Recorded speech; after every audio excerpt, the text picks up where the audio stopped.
Hey guys, Kristi with Stone Family Farmstead. This morning we are going to be making strawberry jam.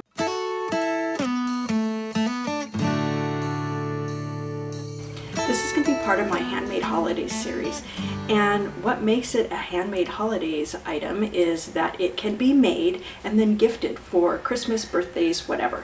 So this year in 2020 I am seeking to make a lot of our holiday gifts, and so home canned items are actually a really great thing to do that with. So yeah, so let's get started. For my strawberry jam, I'm going to be using frozen strawberries. So I just dumped the strawberries in this bowl, and I'm going to let them defrost for a little while, and then we'll come back and do the next step.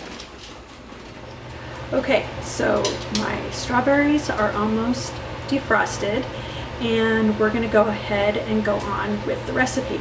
Now, with another recipe that I used frozen fruit in, I realized that I probably cooked it down too much. So we're going to watch that with this, because frozen strawberries or frozen fruit is already kind of broken down from the freezing process, that it doesn't have to be cooked as long for it to be, you know, a decent product. So we're going to walk through all that. So I'm going to turn the camera and we're going to take a look at what we're going to do next. So here are my strawberries. They're pretty much all thawed out. And so what we're going to do next is we're going to crush them with a potato masher. So I want to crush them up really good. Like I said, since they were frozen before, they're already somewhat broken down. The freezing process breaks down some of the cell walls, I think it is, and makes them easier to mash than if they had been fresh. So the reason I chose to use frozen this time was because a lot of my frozen ones that I had done were already getting freezer burnt. But for the other reason is because when a company does them, they do it at the height of freshness. And so, you know how sometimes you can go to the store and get strawberries and they might taste good or they might not. But frozen ones usually taste pretty good. Okay, so I've got it nice and smashed up. Okay, so this recipe calls for 5 cups. The next thing I want to do is stir in the pectin. Today I'm going to do a regular sugar jam, and I am using Sure Gel today. So while I'm kind of mashing up these strawberries, I'm going to go ahead and just put the pouch of pectin in. And what pectin's going to do is help it to set up so it makes a nice jam. Some fruits have a natural pectin on it, so you can sometimes make jam without pectin. And so we're going to go ahead and put this on the stove and bring it to a boil. So right now I'm weighing out my sugar, and I'm looking for 1,400 grams. 200 grams is a pound, and so I'm putting 7 pounds in this recipe. So I'm going to get right at 1,400 and just take back a little off until I can get it just right. There we go. Okay, the jam's to a boil, so I'm going to turn the fire down,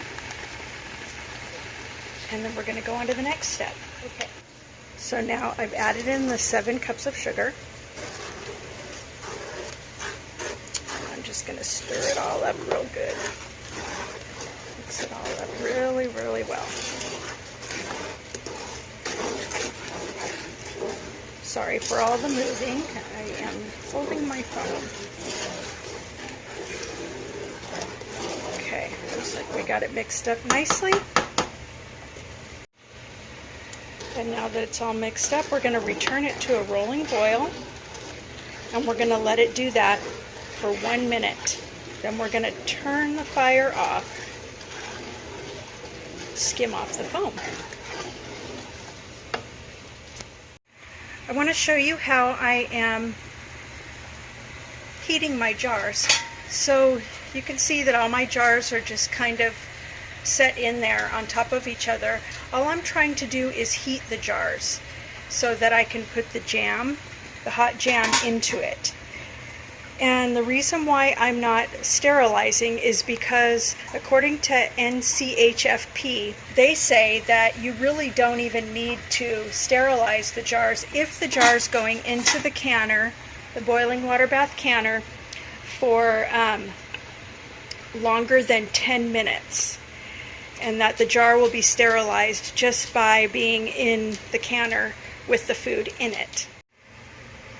Now I have plenty of water in the canner. It's definitely going to cover my jars by way more than 1 inch.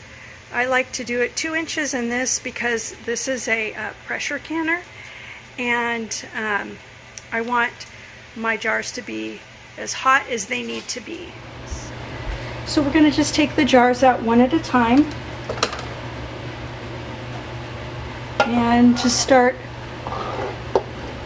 filling, and we're going to fill it up to 1/4 inch from the top, which is also called a 1/4 inch headspace. And so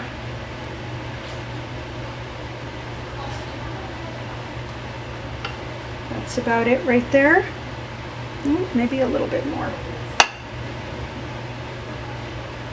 Okay, so then we're gonna get any bubbles out,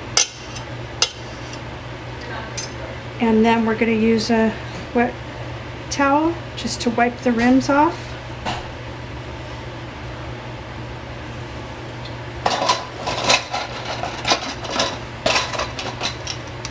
And then add our lid and our band and tighten it to finger tightening. We're going to add it. Doesn't have to be like crazy tight. And then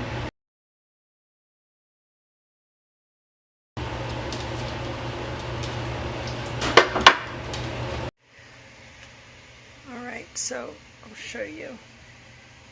I'm putting it all the way down to the bottom. It looks like there will be probably about 2 inches of water over the top of the jars, which will be great. And I'll probably end up having about 8 jars in here.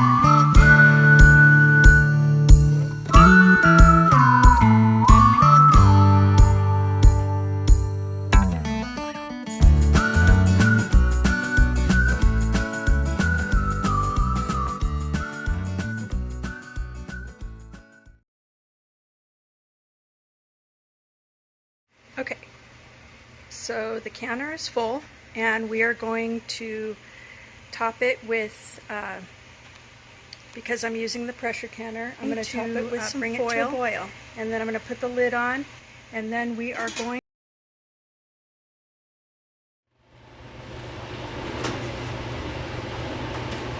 Alright, this is all done processing, and so now I'm going to open the lid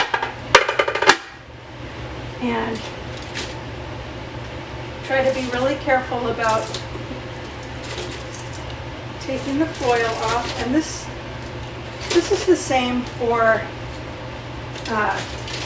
even if you just had a lid. Just be very careful, because there is a lot of steam that wants to escape, and it does burn you if you are in the wrong place at the wrong time. So I'm going to leave the lid off of there for 5 minutes. Then I'm going to take all the jars out, and then we'll take a look at them.